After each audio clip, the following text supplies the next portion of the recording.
Hey guys, welcome back. I vlogged a little bit.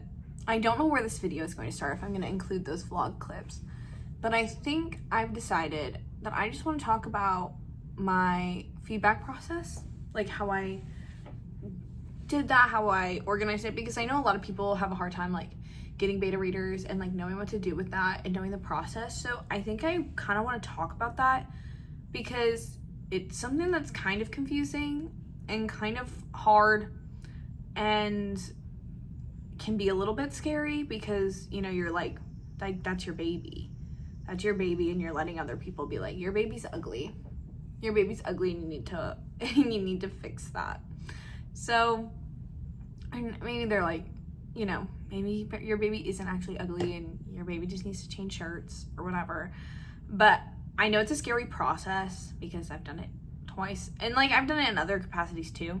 But I just kind of wanted to talk a little bit about how I went about going to get feedback before I query, because I'm gonna query in the fall. Hopefully this is my last round of feedback I do. I can't imagine, based on the feedback I got, I think it's basically ready to start like querying for agents because I don't have any glaring issues or anything that I'm feeling unsure about in terms of like plot and structure. Really, I'm down to the point where I'm like cutting things like that are just for word count's sake, and also just like strengthening language, which to me is like, that's how I know that it's at that point.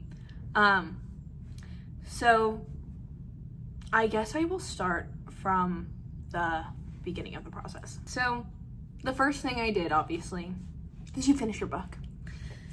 You have to. It's hard. You have to finish your book in order to get it to beta readers.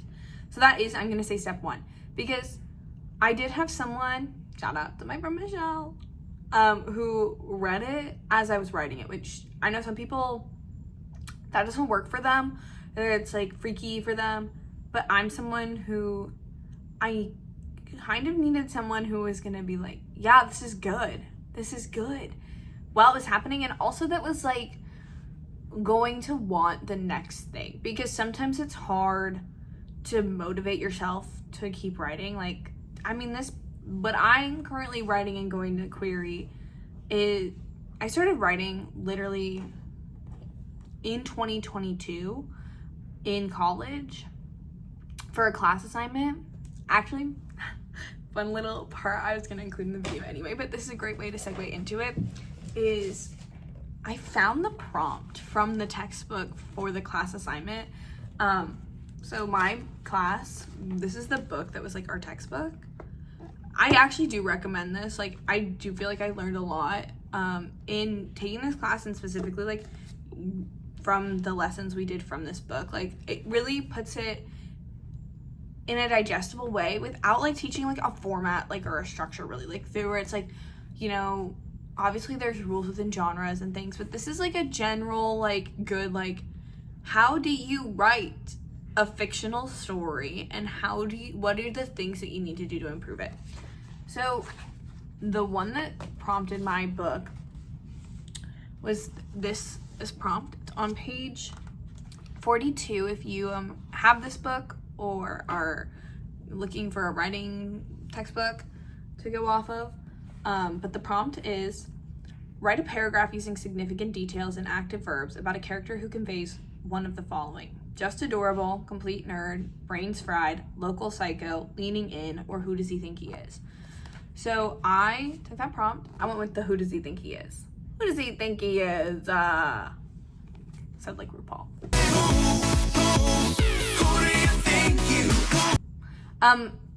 Not in the book as it said, like RuPaul, but to me, that's how I imagine that being said.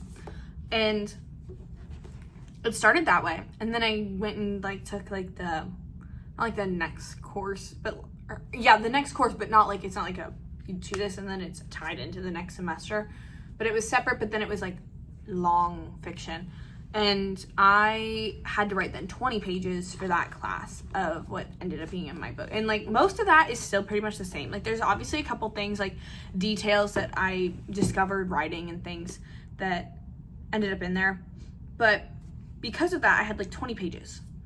And then I didn't write a lot more because I graduated college, and then, you know, I was like, oh, I'm gonna move and I'm gonna do these things, and that like really derails you.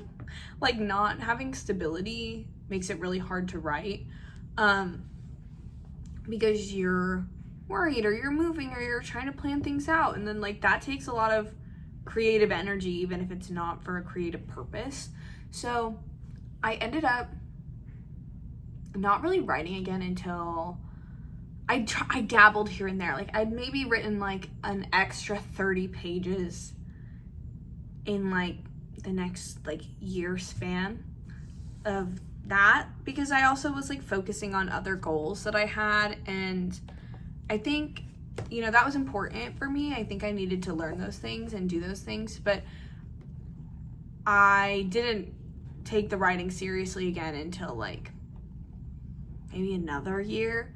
And then I was like, hey, these other goals I have aren't panning out the way I want them to necessarily. And so I think I'm gonna pivot and really focus on this, because I need to at least have a creative outlet, and this can be my creative outlet that's fulfilling for me and satisfying and those types of things. So I pivoted and focused on writing. And then it took me probably, I would even say another year, because then other things happen, like life happens, and you know, it doesn't always lend itself to writing. Like, I had some like health issue stuff, I changed jobs, I did a lot of things in that time that I was like, that stuff, when you have extra stressors, it's not like always fun to write. Like, sometimes it's good as an escape, but it's not always fun to write, and it's not always the thing you prioritize then. So I just didn't really get much further. I think, and then that year I then wrote like another like 80 pages or so, which is just not that much. And then I was like, no, this is my goal. I'm going to write this book. I am going to get it published, and then I'm going to turn it into a movie one day. A movie or a TV show. I'm not going to be picky about that. If they want to do a TV show with it, I'm happy to do a TV show with it. I've even heard some of my friends be like, I think it would be a better TV show than a movie. But I know realistically it's easier to get a movie made, so if they want to do a movie, I'm happy to do a movie. I got friends in film. I have connects. I know things about film. That was my first goal. So I was like, that's the path now for me. I want to write books and then have them eventually turn into TV shows and movies, but like, I want to write more than I want to direct, because writing and directing are two sides of the same coin. And though I do miss directing actors, that's so fun for me. I like getting to play pretend like in my brain all the time, and getting to do that in this way, and like I kind of get to be every character then, and I also get to like feel the direct consequences of the things that like sometimes you don't get to experience directing, because, you know, your actors are making their own choices. And though I do sometimes feel like my book characters are making their own choices, like I know that it is not the same. So then it took me like another, because my first goal was like, I'm gonna finish my book by the end of 2024. I did not. I made good progress. I think because I set that goal for myself, I ended up writing like 100 pages in like 2 months, which was a lot for me with the job I had and all the things. And then I was like, no, this year, for real, I'm finishing my book. So then in 2025, I did finish it. I finished it way before the end of the year deadline then I had set for myself, because I was like, I'm already behind because I said that last year. And so I really was intent on finishing that. Finished that around September? October maybe? I don't remember. Sue me, I don't remember. Sue me, I wanna be on. Sue me, I wanna be, yeah. Anyway, sorry, I'm trying to be serious. I feel like I know what I'm doing. So then I finished my book and I was like, great. So now I need someone else to read this. because though I had like one, you know, I had my friend Michelle reading it, I didn't have, like, I wasn't getting notes from her. I was getting like, oh my God, ah, yes, yes. I was getting notes like that, which are great. They are a kind of note, but they aren't like notes. So I then had my bestie roommate, Sydney, read it. And she read like the first 50 pages, and then she was like, there's this happening and this. And then I was like, oh, I got to start really going through this again before people really read it. So then I took like the next like 3 months kind of, and just like, what was my first draft, which my first draft, completely transparent, I started where I started in class and I just wrote to the end. I'm not someone who can like write a chapter and then write between, at least often. Like I've had to do that in the editing process, like find ways to like add a section or write a new section into something. But like when I'm getting my first draft done, like I kind of have to pick where I start and then to the end. I'm not like someone who can be like, I want to write the climax here and then this conflict here and then like fill in between. Because like that's not how my brain processes the story. Like even if the story happens like non-chronologically, or I'm referencing something that happened before, I don't like even write the before. I just know that I need to get to the after, and then I add in the details of the before. I don't know if that makes sense, but like, okay, like, so imagine a timeline, and like, let's say like I'm writing in order, like I have to write in order.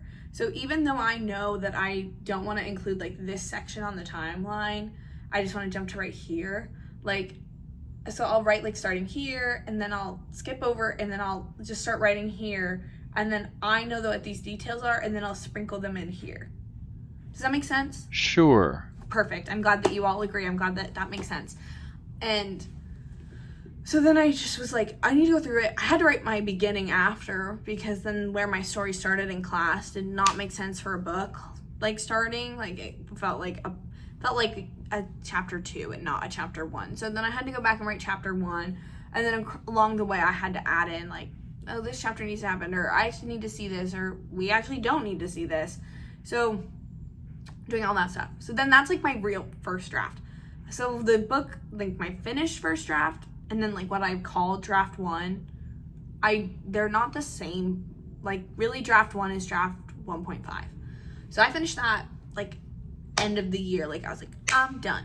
I went through it one more time, and I sent my first beta reader submission thing out in then January 20th of this year. So I sent it out January 20th, and I said, I want feedback by March 1st. And this is where I learned a lot in doing this the first round, and like then what happened on the second round. So I sent an email to about 6 people, maybe it ended up being like 8 people. And out of that group, I got feedback from 6.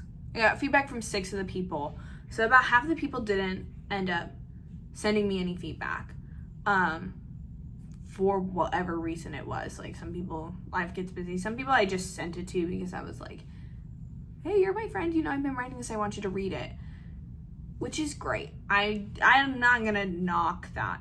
All the people that beta read in both groups are either my close friends or people I know from doing writing stuff, but they're all people I would consider, at least I'm friendly with. I didn't ask any random people to read my books because I'm fortunate enough to come from, I did theater in college, and as my major, and I did a minor in creative writing. So I have people who I know who are either studying creative writing and or they at least studied theater and know the basis of like storytelling, and or also write. Like even if they didn't get like formal writing education, I have friends who write and are creative. So I'm fortunate enough that I could ask them, or just big readers. That was the other thing. I was like, I also just want people who read, not necessarily writing, because I think writing gives you a different perspective on books than if you just read them.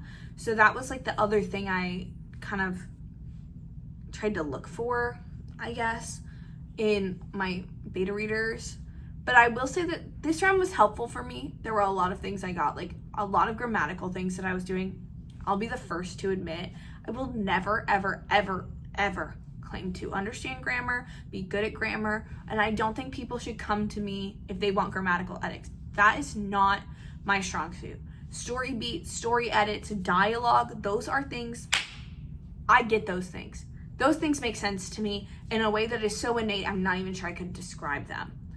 Grammar, I did not do well in the SAT and the ACT, or at least as well as I should have, considering that I believe that I'm a smart person and I always got good grades in school. Like grammar is just not something that sticks in my brain like that. Like, I don't always understand the rules. So like a lot of my feedback had to do with that, which is great, perfect, fine. But I will say some of the things I learned in doing the feedback was that I was like, oh, not only is it like some people don't totally know how to give feedback, which is fine. Like, you kind of have to know how to take the things that people say to you and understand what the feedback means. Like, I think it's maybe a Bill Hader quote, but I definitely haven't heard him specifically say it, or I've just heard people reference it where it's like, when they were talking about like writing for SNL, where it's like, or writing scripts, that you like present it to someone, and then if someone tells you something's not working, you listen to that, but if they tell you how to fix it, you don't always listen to that. And I think that's a great rule of thumb for getting any sort of like writing feedback, which is like, if it's not working, that's its own thing. The solution does not have to be tied to the feedback. So if someone's like, hey, I don't like this, maybe you should try and do this, or I don't think this works, I didn't feel connected to this moment, if maybe you did this, it's like, that isn't always the right feedback. Like, that's not always the solution. That's another thing I learned, was that when people give you notes on something, when they tell you it's wrong, they're usually right. When they tell you how to fix it, they're wrong. They're usually wrong. Can you say Do you know what I mean? Say that one more So time. like when they give you notes, so like if you go, I don't really like the relationship between the husband and the wife, I would have it that he was, I would do it this way. So when they say, I don't like the relationship they have with husband and wife, they're right. There is something probably wrong in that area. But then when they tell you how to fix it, it's always wrong. Yeah. But if it's not working, like, that's true. Like, that thing that person is saying is true for them. It is not working for them.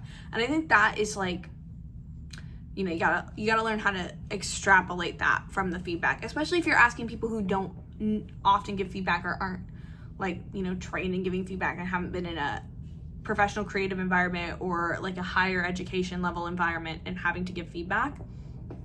So, what I did the first time around was I sent out an email, a very short, sweet, and this is something I edited in my second round of feedback, was I went, hi, thank you so much for your support in reading my novel. Here's an attachment. Here's a feedback sheet. I would like all feedback by the state. Reach out if you have any questions. That's great. Things that were not great about it. Not a firm deadline. You have to give a firm deadline. When you are giving your beta readers a deadline, you're trying to get feedback, you have to give a firm deadline. Even though, like, I'm a little lenient, like, obviously I'm still waiting for 3 people's feedback, because I'm asking people to do free labor, and so I am understanding of, like, people have lives, people have jobs, people have things that come up. Like, I'm flexible to an extent, like, as long as you're transparent, like, about, like, hey, I didn't have time, or I'm almost done, or whatever. But, like, you need to give a firm deadline, because sometimes it's just, like, a time management thing, and if people think that they have the endless amount of time, it's just not going to get done. Like, it's not going to be, like, complete by the time that you want it. That was the thing I learned this round, was I didn't end up really getting my feedback for another, like, 2, almost 3 weeks after I had said that I wanted it by. So that was, like, the main thing, was, like, I was like, this time around I need to give more, a hard, fast, firm deadline. That's what she said. That's what she said. That's what she said. Good one. That it's like, you have this amount of time. I also didn't give enough instruction, I think, the first time around. My thing is very short, and I just put it in the feedback sheet. And that was kind of a mistake, because people don't look at the feedback sheet until they want to be done.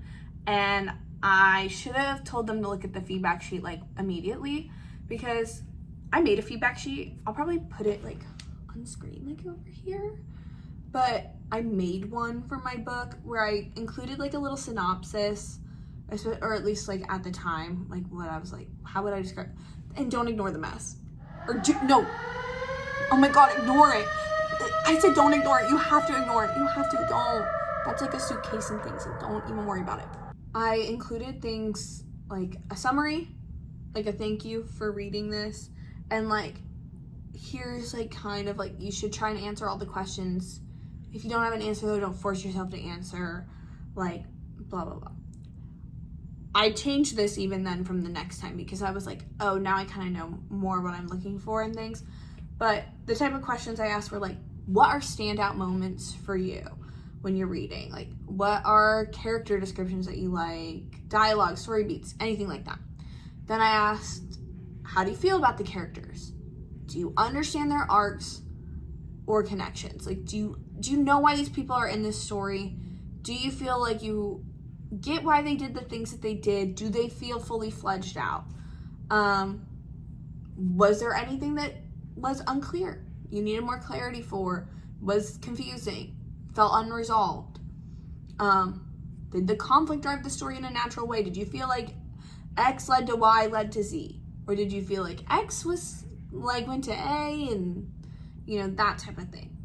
I asked, what are things that felt redundant? Things I don't need to include, things that are just there, things that were explained and then explained again, like that you're like, didn't need the extra.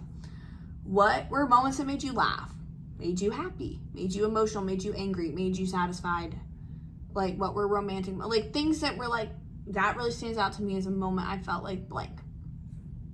What was your favorite character, your favorite moment, your favorite setting, your favorite plot line? Why? Like, what were the things that you just liked? Because I think sometimes it's hard. I think it's really important you put that on your feedback sheet. Just for yourself, because like, people are gonna say things that they don't like because you're asking for feedback.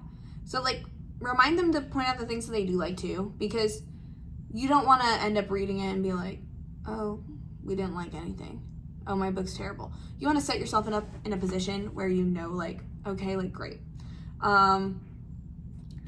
Did you feel connected to the world and the setting? Because obviously that's like a really big important part of any book. It's like, is the setting good? Like, not even just like, do I love the setting? Do I want to live there? But like, does the setting feel like it's accomplishing something, adding to something?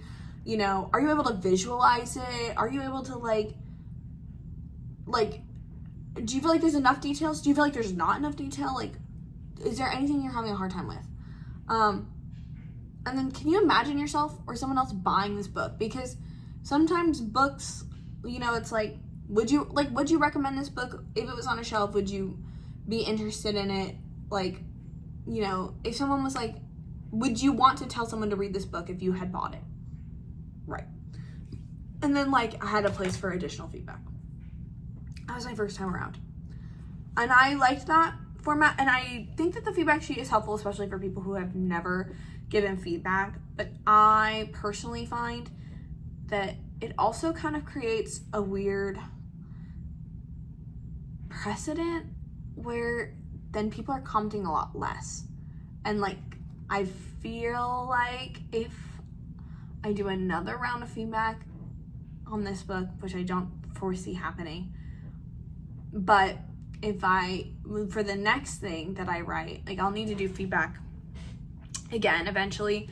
I think I won't give the feedback sheet as an option, because then it means that people are leaving a lot less specific comments because they are using the sheet to answer the questions. And I think I would provide the questions like in the email, be like, can you answer these also as a follow-up email, and have them mark up a copy, because I think then you get a little bit more specifics, because it's like, when you're thinking about the whole book, like, maybe a sentence doesn't stand out to you as like, it didn't work because you read the whole thing and you didn't necessarily maybe note it when you read through, because sometimes you just read it for enjoyment, or you get sucked up in the enjoyment, and then you forget to note those things. But I think like the next time that is something I would do, is I would not give the feedback sheet as an option, despite the fact that I did find it helpful. Or I would be like, you have to do this and you can also do this if you want. Or you have to do both, or make it clear, because I gave the option because, you know, not everyone feels comfortable marking up and annotating a copy like that. But I kind of wish they would. That's the most helpful feedback I found for me personally too, is that I found that when people were just marking up the thing and like, that was what I was able to digest the easiest. So then after that part, I went through all my feedback, and then in my notebook here, I wrote down like the notes I got. So I would have them in one place that I could have open, because I do everything on the computer. Like, I don't have a physical copy of my book to mark up because they're so freaking expensive. Tell me why it was gonna be $100 to print out my book at the Staples. I was like, I don't have $100 like that. I don't. So, not for something that I can do the whole thing on my computer.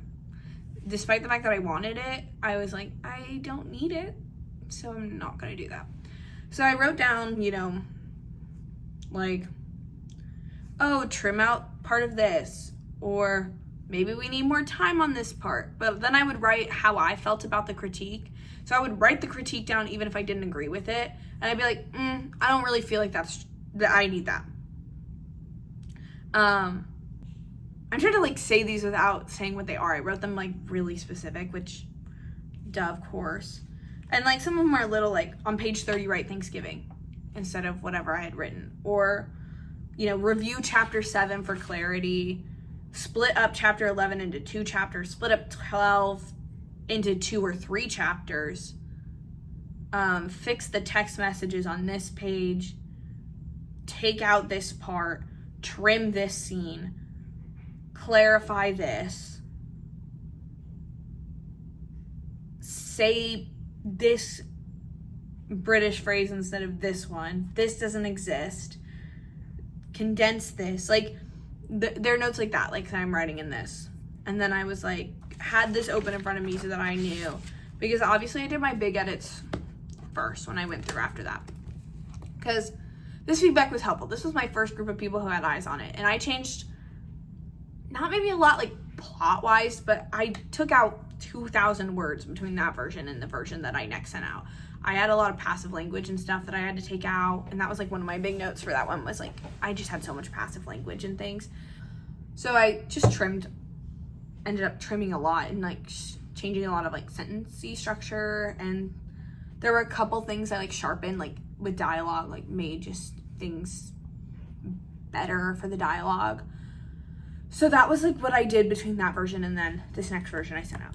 And then when I sent out my next version of feedback, or for my feedback, again, this time I picked a little bit more strategically with people. Like, I didn't just pick my closest friends. I mean, some of them are my closest friends, but I didn't just pick them. I picked people who either from my first group of beta readers had said that they talked about the book and that someone had showed interest, or like were people that I knew from creative spaces that I knew could give me good feedback. Because the first time I was really looking for like grammatical mistakes, like a more broad stream of feedback. So I wanted a more broad audience, and this time I wanted a more specific group because I wanted more specific feedback.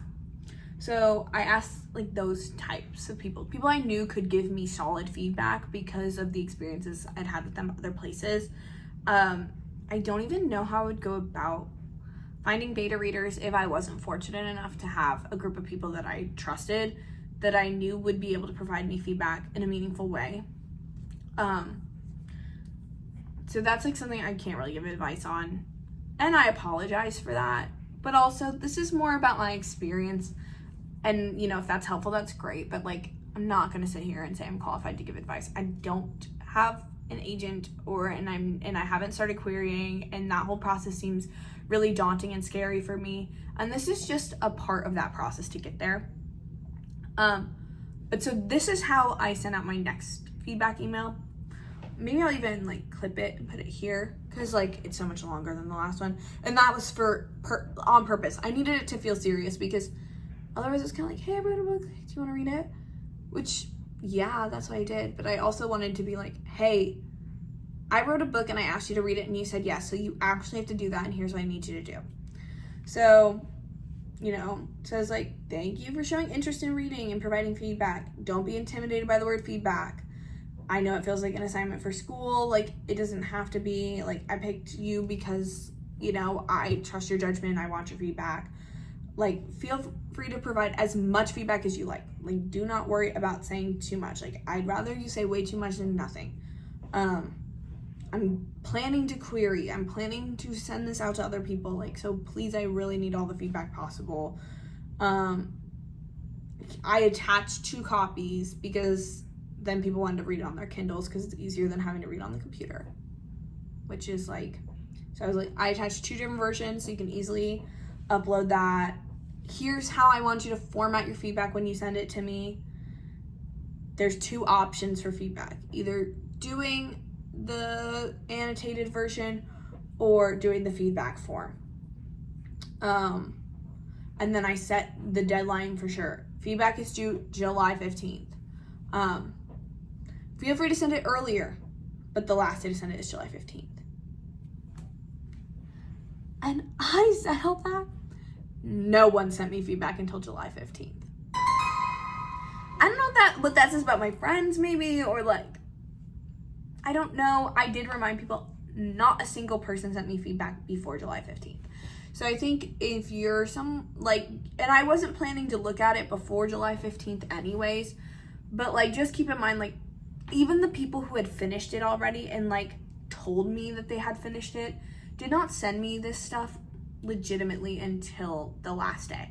So I think like maybe keep that in mind if you're someone who's like giving feedback for longer out than you would like it. I would say do not do that. I would say definitely set your date before you actually want to go through it. I knew that I was like gonna set this date, and then because I knew that my work schedule, I'd be like busy the next couple days and that I really wouldn't have time to look at it until today when I'm filming this.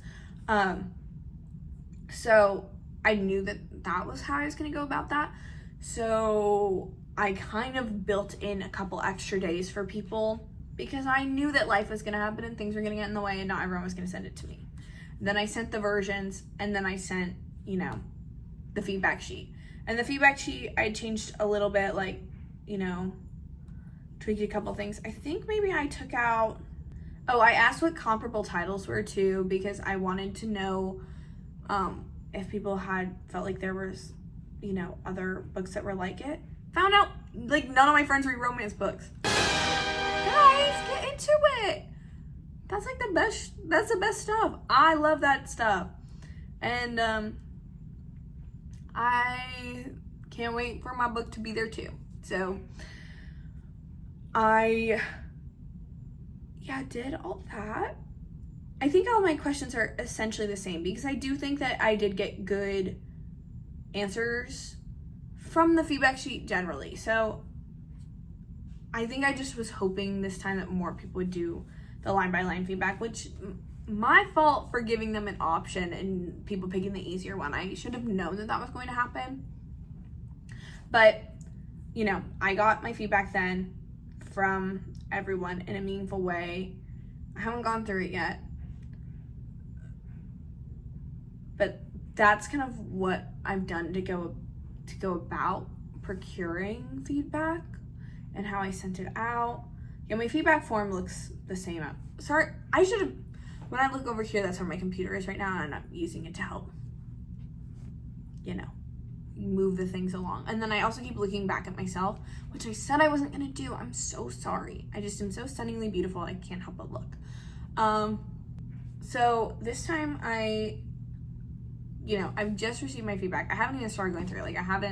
That was like my plan for the day, is I was gonna write it down. I think this time maybe I'm gonna try and vlog a little bit of that process, because this video just ended up being a lot of me talking.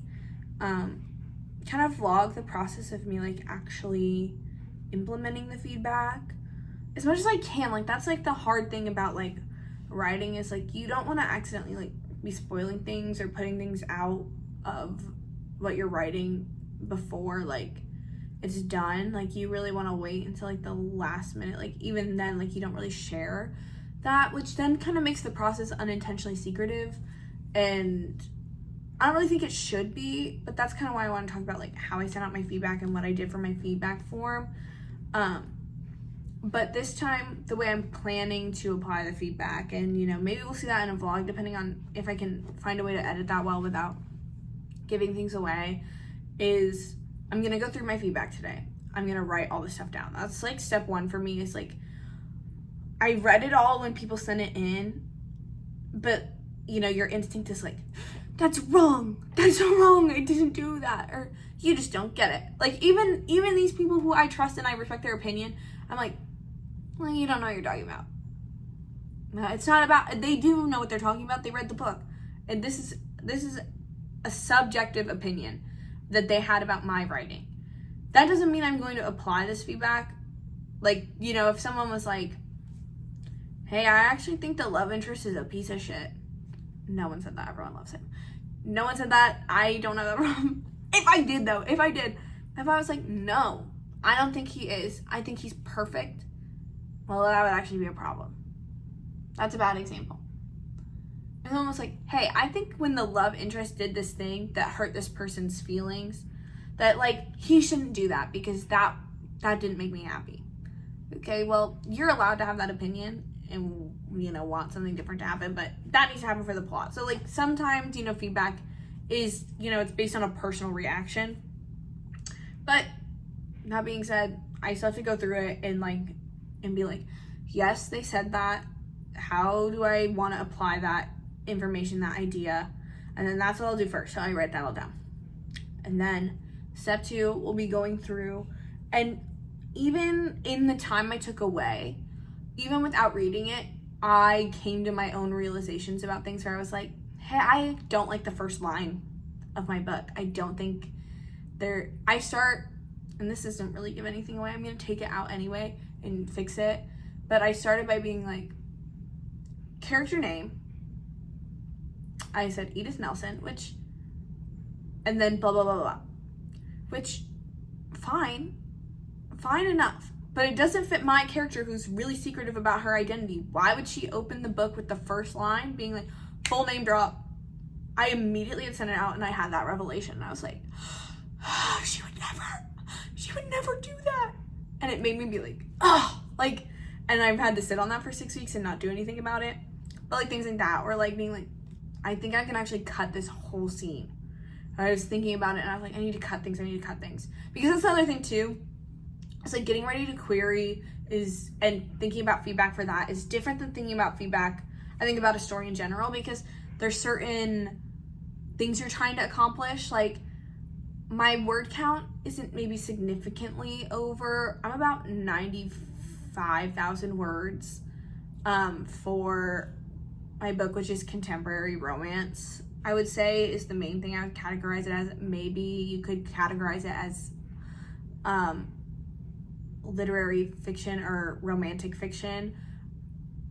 That being said, like, it is a little bit over genre word count, which is usually around 70 to 90,000 words through the research I have found, which, so I'm just trying to cut it down a little bit because it is a little bit longer, but it's such a hard thing because that's one thing too, is I tried to ask people like, what can I cut? And I'm gonna have to try and just find lots of like single line sentences or like adding up 100 words to like help me get there.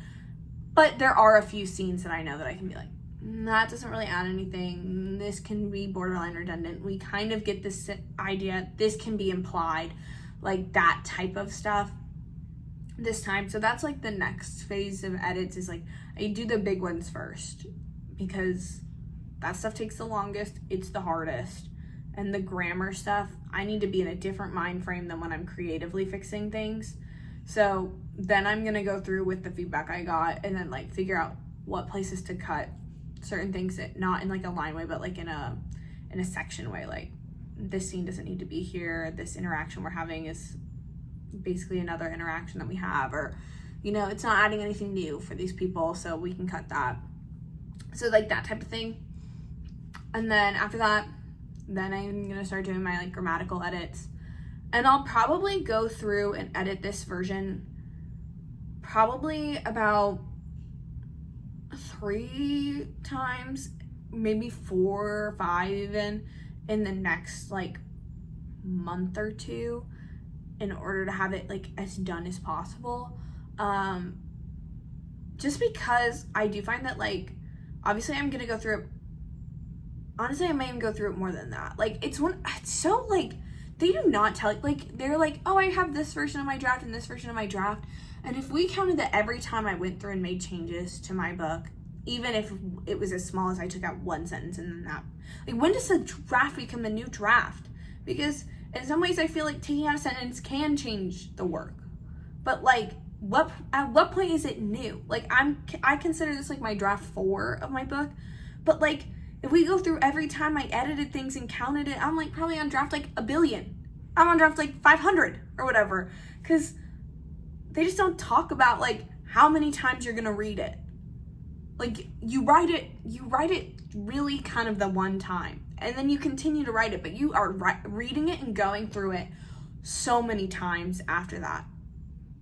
I would be so surprised to read my first, like, my real first draft, like, that starts, like, you know, not where it really starts now, and then just straight through, and, like, how different of a reading experience that is than now, because I've done so many small edits to conversations and this and that I'm like, when is it? I know writing's never finished, it's just at some point done, you know, like, you just have to be like, this is what it is, and this is like the point where I'm deciding to stop. But it is so, you know, complicated of a process with that. I didn't script this, clearly. I'm trying to work on, you know, doing more content than just my book content. I kind of just like making the YouTube videos. The hardest part for me is editing, so I can sit here and film for an hour, and the editing part is hard for me. So if you're watching this, that means I did it. I sat through and I edited this, and it's not even hard to edit because I don't like the sound of my own voice. It's just hard to edit because, like, it takes a long time. But I'm trying to make more content and things. I like doing that. I kind of, you know, just like want to be more dedicated to my personal creative endeavors, and besides writing, in addition to writing, obviously, because I'm still writing a book. So I'm thinking about making this. I doubt you're gonna see that other bedside book chat video I filmed. That is what we are talking about today. Maybe I'll insert a picture. There it is. And I was very frustrated while reading it, just because it was so long and so unformed. This is such a side tangent, but I filmed that video and I talked so fast in it, and I said like every other word almost, because I was just talking so fast and talking off the cuff that then I was saying that. So I tried really hard this time to talk slow and not say like, and like really think through the things I was saying before I said them. And I still feel like I kind of talk fast, because in the other one I'm talking so fast. Maybe I'd even refilm that video before I put that one out. Even though I did like it, I really liked making that. I just don't think we're gonna see that. So you do not get to hear my review of Yesteryear, Falling Hard for the Royal Guard, and Famesick by Lena Dunham. Sorry, it is lost media. I apologize. I am thinking about, in addition to like vlogging me doing feedback and that video coming, rereading the John Green books. I kind of think that would be fun. Like, I love videos on YouTube where someone reads a book and then they talk about it for like 5 hours. Like, that to me is like peak content. Or TV shows, like, I love that type of stuff. And I kind of want to reread John Green's book and like maybe rank them, because there are some that I've never read by him, and there are some that I haven't read in a long time. Maybe the most recent one I probably read was Looking for Alaska, and even then I read that like maybe 4 years ago, and that's like my favorite book. So I just think I'm due for another reading. And I think that that's like the best way I'll be able to make book content without like being like, it's hard for me when I'm reading a book I've never read, and or that I'm not like putting them in a lineup, that I do just gravitate towards wanting to like critique it in a way. And I don't really want that to be what I do on my page. Like, I don't want to be someone who's like a critical reviewer. I kind of just want to like talk about them. So I'm thinking about making rereading all the John Green books, especially because I'm excited for his new book that's coming out this year. I think that would be fun So hopefully that video is coming soon. Maybe because I'm saying it now, I'm gonna actually do it. Hopefully this video will be out for you soon, and maybe my feedback video. That probably won't be done though for a while. Like I'll probably end up, if I do a going through feedback vlog, I'm assuming that that's gonna take me a couple months to film, just like because I'll still be going through feedback for a while. But hopefully this one, just talking about how I set up getting feedback and like doing beta reader stuff, goes out. Well, you're watching it, so it's out. Look forward to the other things, hopefully. Trying to be better about that, trying to, you know, be more present online, which is not something that people often say, but something I'm going to be saying. And thank you so much for watching. Looking forward to chatting again. Hopefully next time about John Green, or me actually putting together feedback, and then that's a vlog. So thank you so much. See you all later, and have a wonderful evening, morning, afternoon, midnight, work shift, whatever you're doing. Goodbye.